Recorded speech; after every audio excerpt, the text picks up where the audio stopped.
Tant pis si par moment le langage est un peu cassant. Mais c'est le langage de la vérité, et la vérité est révolutionnaire. Nous pensons aussi que notre rôle est de tout faire pour établir les meilleures relations entre les peuples. Car j'insiste, les gouvernements ont leur logique, les gouvernements ont leur politique. Et ce n'est pas avec le gouvernement que nous voulons travailler. Nous ne le faisons que lorsque nous sommes obligés de passer par le gouvernement. Nous voulons directement mettre notre peuple au contact des autres peuples.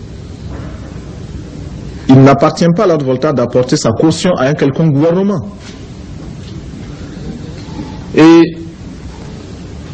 nous sommes certains que ceux qui aiment leur peuple aiment les autres peuples. Et ceci est extrêmement important et capital pour nous. Ceci est d'autant plus capital qu'il explique que nous ne voulions pas exporter notre révolution. Il explique que nous ne voulions pas nuire à qui que ce soit. Il explique aussi pourquoi nous entendons avoir les meilleures relations, non seulement avec nos voisins, mais avec tous les autres peuples. Et nous disons que réellement, ceux qui s'opposent à notre peuple s'opposent à leur propre peuple. Il n'y a qu'à bien regarder et l'on s'apercevra que l'impérialisme tentaculaire qui tente de continuer son action ventouse sur la Haute-Volta, cet impérialisme-là fait déjà du tort dans la zone géographique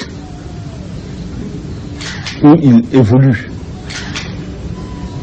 Ceux qui n'aiment pas le peuple voltaïque, ceux qui s'opposent au peuple voltaïque, de quelque façon que ce soit, sont ceux-là qui font du tort à leur propre peuple et veulent le maintenir sous leur domination.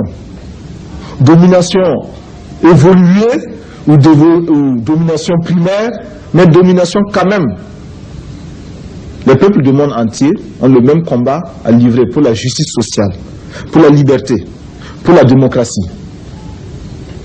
Et s'il y a bien un message que nous souhaitons faire passer ici en France, avant de quitter Paris, c'est bien celui-là.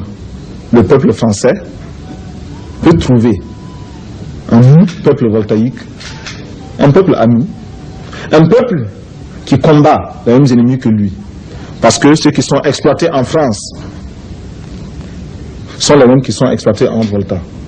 Et ceux qui souhaitent se libérer de toutes les formes de domination en Volta existent également en France. Mais pour vous journalistes, je vous inviterai à beaucoup plus de circonspection, à beaucoup plus de détermination pour rechercher cette information à la base et pour éviter aussi les clichés. Ce qui s'écrit facilement se vend bien parce que cela fait des manchettes, mais n'est pas toujours vrai et surtout dessert l'amitié entre les peuples. Je vous remercie. Ici ne souhaite pas que la dette soit purement simplement effacée. Celui qui ne le souhaite pas, il peut sortir, prendre son avion et aller tout de suite à la Banque mondiale payer. Tous nous souhaitons. Thomas Sankara. Invité de Soir 3, le capitaine Thomas Sankara, président du Burkina Faso, l'ancienne Haute-Volta. Il est à Paris pour participer à la conférence internationale sur la forêt et le bois, un vrai problème dans son pays, victime de l'extension du désert. Il répond à Richard Tripot. Oui, Monsieur le Président, bonsoir. Vous êtes donc à Paris pour participer à cette conférence. Nous allons y revenir. Mais tout d'abord, je voudrais vous poser la question de savoir quelle est votre réaction face à ce terrorisme en France, mais d'une façon générale en Europe. Eh bien, en tant qu'homme, je ne peux que m'émouvoir devant ces attentats qui créent tant et tant de désolation chez des êtres humains. En tant qu'Africain, je ne peux que m'étonner que la France et l'Europe, si imprégnées et si prétendantes de civilisation, posent et commettent et connaissent des actes qui sont réputés être ceux des sauvages d'Afrique. Oui, en tant que révolutionnaire, oui. Je regrette que des hommes n'aient à s'exprimer ou n'aient été condamnés de s'exprimer que de cette façon. Monsieur le Président, on connaît votre amitié pour le colonel Kadhafi. Cette amitié ne vous gêne-t-elle pas dans la mesure où le colonel Kadhafi a qualifié les attentats de Rome et de Vienne d'actions héroïques? Ça vous semble correct? Mais il a changé de position quelque temps après.